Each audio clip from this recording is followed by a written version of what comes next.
In today's video, we're going to be running through my team selection ahead of FPL Game Week 11. We're also going to be discussing captaincy this week with Haaland up against Liverpool. Maybe worth considering some other alternative options. Now, before we dive into today's video, of course, if you do enjoy any of the content that you see on the channel, please be sure to like, comment, and subscribe, as we are trying to hit 25,000 subscribers before the end of the season, and it is only possible with your amazing support. As you can see on screen right now, we had a very, very good game week, to be honest. 84 points scored in the end. I said in the transfer targets video, I was hoping for something from Ndai and Keane. Both of those guys did deliver. Unfortunately, Ndai going off, which was suspected cramps. So I'm hoping that he is going to be fit and available for the weekend. However, in today's video, we are going to talk about some potential replacements I might go for if it does look like Ndai's injury is going to be a little bit more longer term. Obviously, with AFCON round the corner as well, it doesn't really seem like there's any point in holding on to him as a potential option. So we might, of course, just move him on to a different player.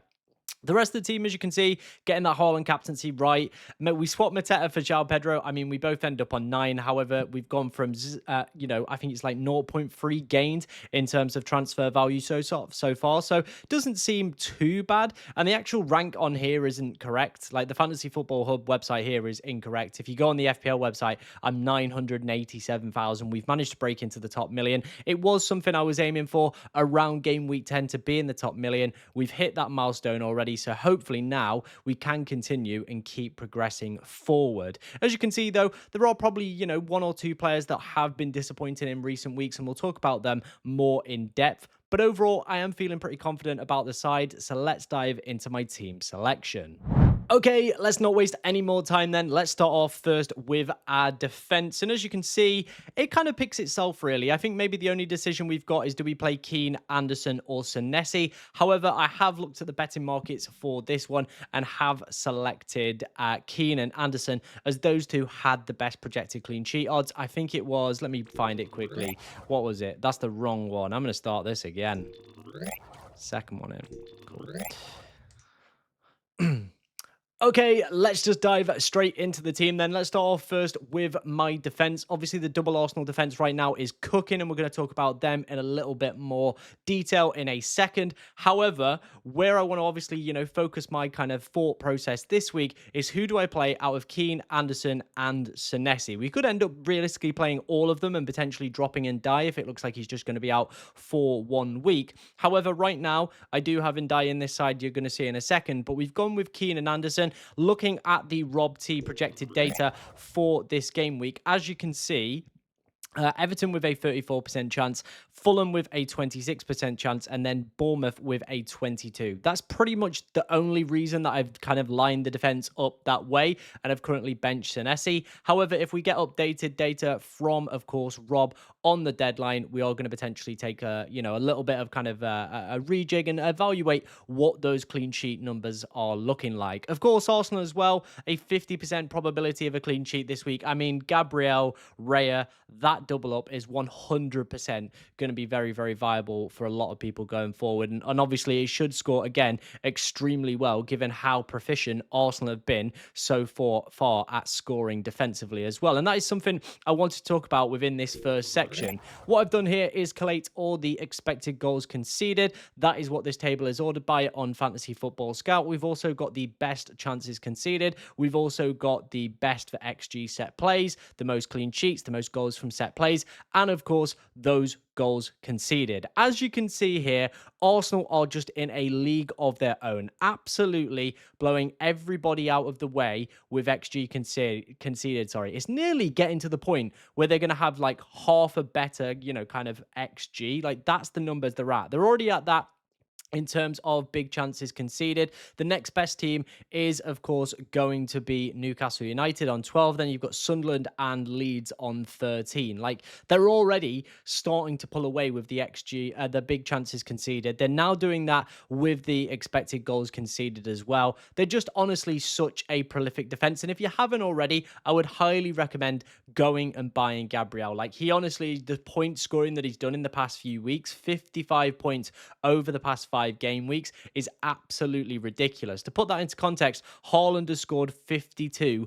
over that period. That shows how good Gabriel has been. And I think if this was maybe like a Trent or a Gvardiol in previous seasons, none of us would even be blinking an eye. All of us would, of course, be looking to load up on the Arsenal defenders. We'd all be like, yep, they're absolutely exceptional picks, great pickups. And I think a lot of us would, of course, just go straight in there, go, yep, I'm spending whatever money on it. Like, people are probably like, 6.6 for Gabriel. That seems a little bit expensive. But if Trent or Gvardiol in previous seasons was putting up these sort of numbers, he'd just be in your team. You just go, yeah, that's the price I've got to pay. I think it is because there's maybe a little bit of a shift in mentality in terms of defenders and how they're scoring points, especially this season as well. It's not obviously the big kind of attacking returning players. It is these guys that are doing well with the clean sheets, picking up the odd attacking threat. Obviously, Gabriel, 3 assists, 1 goal so far this season. But then it's the defensive contributions on top of that and overall the underlying baseline bonus. Because when Arsenal score, it's usually from a set play. It's usually got Gabriel kind of involvement in it. And then they don't really score anything else, to be honest. Now, I am filming this before the game has kicked off tonight in the Champions League. So if Arsenal do get any injuries, for example, if Gabriel does get injured, then of course that will throw a spanner in the works to this video and everything that I am spieling right now. But I do think looking at these numbers, he very much could be a great captaincy option again heading into this game week. We're going to talk in more detail about captaincy as well once I've run through all the potential options within my side. But looking how good these expected goals and expected kind of, set plays are, again, I outlined it in last week's video. I said Gabriel could be a great captain. He went on to score 12, was very unfortunate not to have scored an additional 2 points on top of that with the bonus because of that late yellow card as well. So could have been an even better score for those that did actually go for Gabriel last week. Very, very unfortunate and could have actually come out ahead over Erling Haaland. So fair play if you did take the gamble. You missed out on like 1 point, so wouldn't deep it too much because everybody owns Haaland realistically. So yeah, you've only missed out on 1 point. Wouldn't deep it. Fair play for having the balls to do it. I was tempted, but I did just think, Mateta, he managed to score 3 against this Bournemouth defence. What could Erling Haaland do? And it was very much proven correct, to be honest, with obviously him getting that cheeky little brace. Before we obviously finish up today, I want to talk about something new that I have launched over the past few days. That is the wrong one. It is this one. Oh, I haven't uploaded it. Give me a second. We got there in the end. It is the FPL Cartel. This is an exclusive weekly podcast and private Discord that I have launched with my very good friend and, of course, fellow content creator, Golden Goal. What you will get if you sign up, like I said, is one exclusive weekly podcast between the two of us, which we have been already doing over on Tom's channel, just to give you a little bit of a flavor of it. Then, of course, that will be going behind the paywall. Then you can ask us pretty much questions leading up to that, Q&A, and we'll go through them in that podcast. We've also, like I said, got that private Discord where on a deadline you can come and ask us questions, get your team reviewed by us, and pretty much just have us to yourself realistically. A lot of people, of course, do pay for certain things like super chats and stuff like that, and realistically you're only going to get maybe like 20 seconds off a big creator. For the same price, you can pretty much get a month's access to 2 very, very established names within the FPL community. Of course, as well, we do have some member only competitions with prizes. It's all free to take part once you, of course, sign up for the Discord. There's plenty of rewards. There's going to be monthly and, of course, end of season awards as well. So feel free to go and check it out. There is a link in the description, like I said, for that one. Me and Tom are really, really confident that, it's going to be a great service, what we're offering here. And yeah, we're looking forward to getting some people into the Discord. Now let's go ahead into my midfield for my team selection. Okay, let's not waste any more time. Let's dive into my midfield then ahead of this game week. As you can see, I do like to call this the power midfield because it is good. It's all these players that have multiple avenues to points. I've been banging on about it all season, and it did feel a little bit like this week, like some of those players definitely pulled through and some really, really let the side down. Of course, let's start off first with Ndai. We did get a positive update from David Moyes suggesting that it was just cramp. We're, of course, going to have to wait and see what he says in his press conference regarding Iliman and Ndai's fitness. Like I said, if it is a more longer term injury, then he definitely is going to be a player I am willing to take out with, of course, AFCON very much kind of, round the corner. So it feels like, that might be a move that we look at. So we'll take a look at some potential replacements in a second. Saka, He missed two big chances, very easily could have been his day, to be honest. So I'm a little bit frustrated, but hey ho, at least the player's getting chances and not, having nothing to kind of write home about. That isn't the case for Semenyo, though. Over the past few weeks, since Krupi has been playing as the forward, Semenyo has seen a massive drop in terms of his overall creative output. I believe he's at 0.09 XGI over the past two games, which is really, really disappointing and not something we want to be seeing when we are paying now 8+ million for this guy. However, I'm not going to sell him. Bournemouth have some pretty great fixtures coming up. And if you look past probably this Villa fixture and even including this Villa fixture, it is just a really, really nice run for him. So he is going to remain within the side. And I do believe that Evan Nilsson will start to see more minutes. And I think when Evan Nilsson is on the pitch, he does make Semenyo a much better player. Enzo Fernandez, by the way, guys, is on serious points dodging duty right now. He is, like I said, just dodging those points, creating plenty of good underlying data, having plenty of big chances, but just squandering the opportunities. However, the Chelsea fixtures for the next few weeks are looking absolutely stupendous. If we head over to the not the 11-5 data, the Rob T data, I can't find where anything is today. Where the Rob T data is, as you can see, Chelsea are currently sat as the best side for projected goals. So if you do have any of the Chelsea attackers, whether that be Enzo Fernandez, whether that be João Pedro, I definitely would be looking to keep them within the side. They then face off against Burnley, who, if you remember and cast your minds back to the expected goals chart we ran through with Arsenal, they are currently sat bottom of that list. So the worst defense in the league for expected goals conceded. I also believe they've given away the most big chances in the league. So if you have got a João Pedro or you have got an Enzo Fernandez, I definitely would be keeping him for the next few weeks. The projected goals for those 2 weeks are looking absolutely stupendous. And if you are thinking about maybe a free hit in FPL Game Week 13, you then could get Chelsea up against Leeds. So that's maybe something to kind of think about if you've, of course, got potentially triple Chelsea. Maybe you've got a defender, maybe you've got Bob Sanchez in there as well. You could very easily, like I said, free hit in Game Week 13. Then, of course, look to get the Chelsea assets back in for that Leeds fixture. That is something that you could definitely do. Talking of our final midfielder, it is going to be Bruno Fernandes. I said this in my Who to Buy video that I believed that, he was the better option than Brian and Mbeumo. Brian and Mbeumo managed to get better underlying data, better XGI per 90 than Bruno Fernandes in that game. However, this is why I love Bruno Fernandes. He's just got those multiple avenues to points. And I've been banging on about it all season. I think that game for me was a perfect example of why you pick the players that have those multiple avenues to points. Where did he get his assist from? The corner. Literally the corner. He got it from the corner. He whipped in a great ball. Was very, very close to hitting bonus as well. If the game kind of stayed a little bit cagey, definitely could have come away with 1 to 2 bonus points. I believe his baseline bonus for that game was 26. So all he had to do was probably another attacking action and would have snuck into it very easily. And that would have been pretty much that. Well, that 26 was just off 1 assist, by the way. 1 assist. Was free off DEFCON as well. So again, this is why I absolutely love Bruno Fernandes and would highly recommend you do look to bring in him or, of course, Mbeumo with, United's good fixture run. These guys are just going to pick up quite good points over the next few weeks. And I do think, their fixtures all the way up into Game Week 22 are definitely worth considering taking a punt on. And I would probably have one of Bruno Fernandes or Brian Mbeumo. For me, of course, the pick is Bruno Fernandes. He does just have those multiple avenues to points. And that, for me, is where I would be looking at.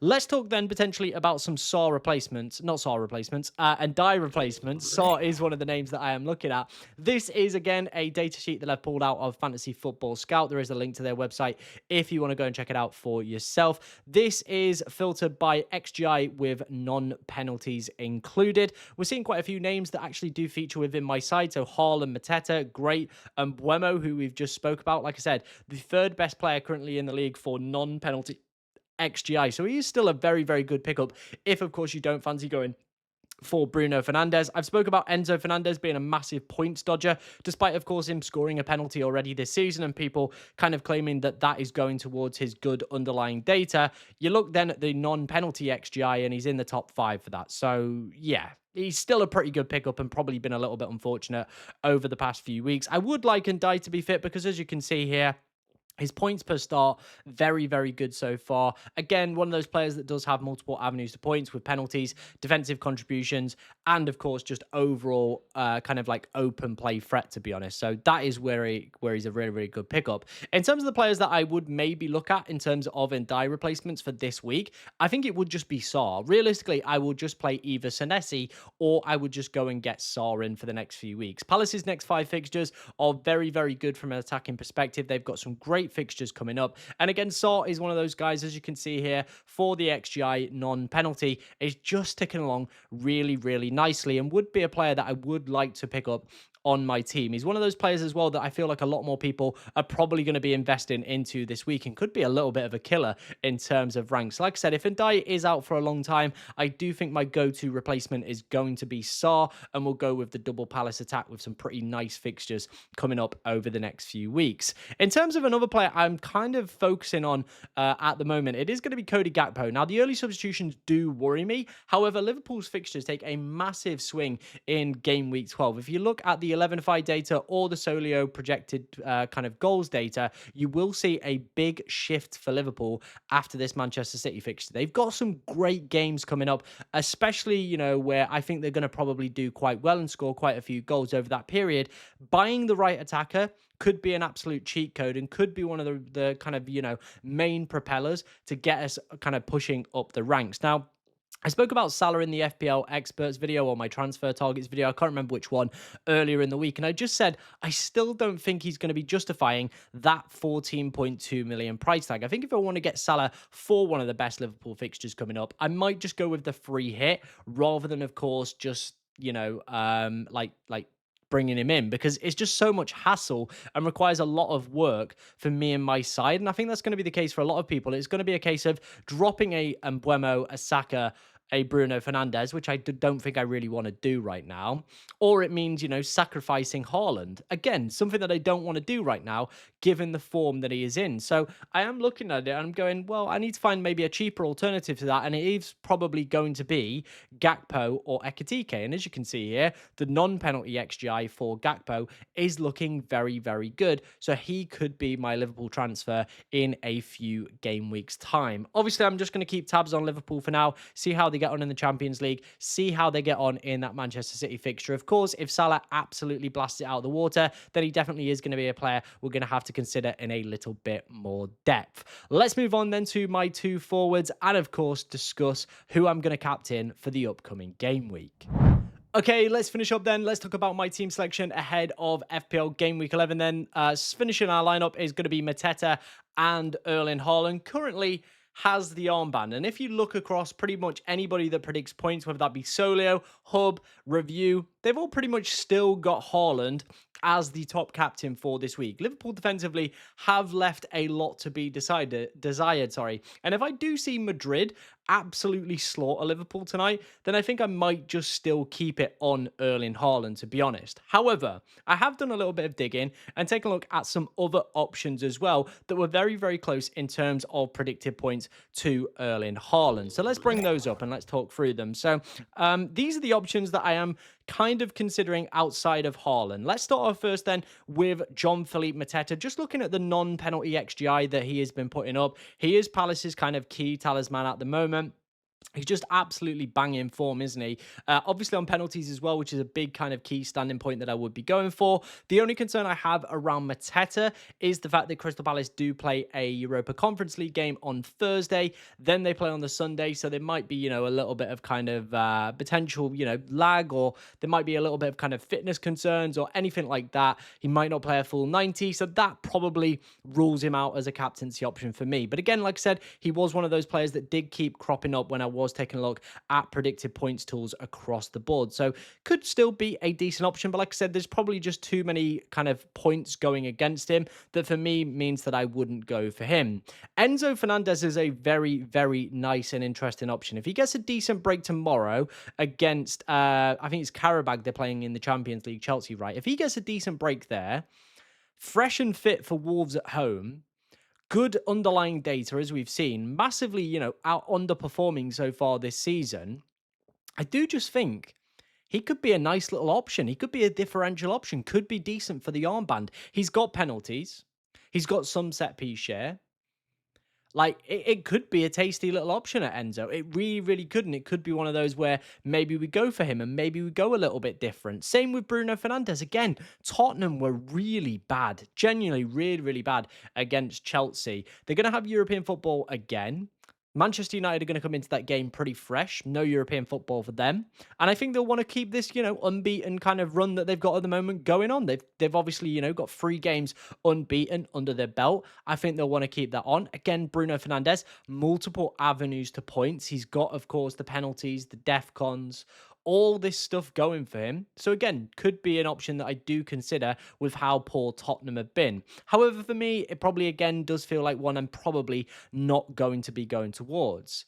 So I'm probably left with 3 options here, right? I'm looking at Enzo, Haaland, and Gabriel for the armband this week. These 3 for me, realistically, are the ones that are rattling around in my mind that I am looking at in terms of captaincy options for this game week. Haaland, we all know, will definitely still be probably like 180, 190 effective ownership heading into this week. 14 goal involvements, absolutely ridiculous expected goals, non-penalties. 9.8 points per start, by the way, is absolutely ridiculous and definitely should still be 100% where most people are probably going to end up in terms of captaincy. However, Gabriel is currently averaging 8 points per start. If we go back to that data we went through at the start as well with Arsenal's clean sheet numbers, we spoke about the fact that their best side for XG, conceded. Only 6 chances conceded so far this season. Big chances, that is. The best side for creating goals from set plays as well.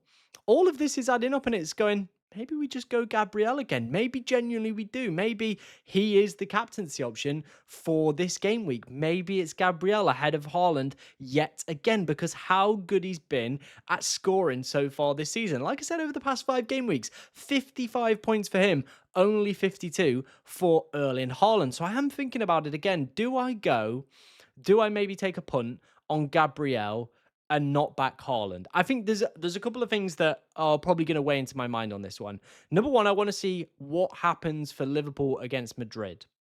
If Madrid absolutely tear Liverpool a new one, then I definitely think I will be considering potentially looking at just sticking it with Haaland, because they do look a little bit shaky defensively at the moment. Again, harping back to those expected goals conceded charts, they're not a side that are keeping plenty of clean sheets right now within the league, and their XG conceded is pretty kind of mid to lower kind of, table kind of side worthy. So it's not been good.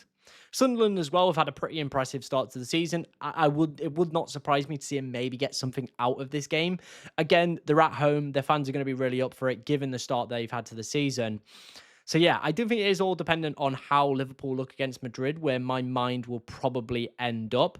But I do think it is, again, going to be another interesting week for captaincy for this game week. Let me know which way you're potentially kind of swinging on captaincy. I think for me, it is probably going to be between Haaland, Gabriel, and Enzo Fernandez. I'll let you know on the deadline stream where, of course, I am swinging for this game week. Like I said, if you've got any questions about your side, head over to my link in the description to join our new Discord server as well. We'll be able to answer people's questions, get some team reviews in there as well, as sometimes it's a little bit difficult for me to answer all the questions here on YouTube. Make sure you sign up for that one as well. Make sure you're clicking that subscribe button as well. Plenty more content coming your way over the next few days as well. Like I've said, if you're new here as well, make sure you're hitting subscribe so we'll be notified when we do go live for the deadline stream. And the best of luck, ladies and gentlemen, for game week 11.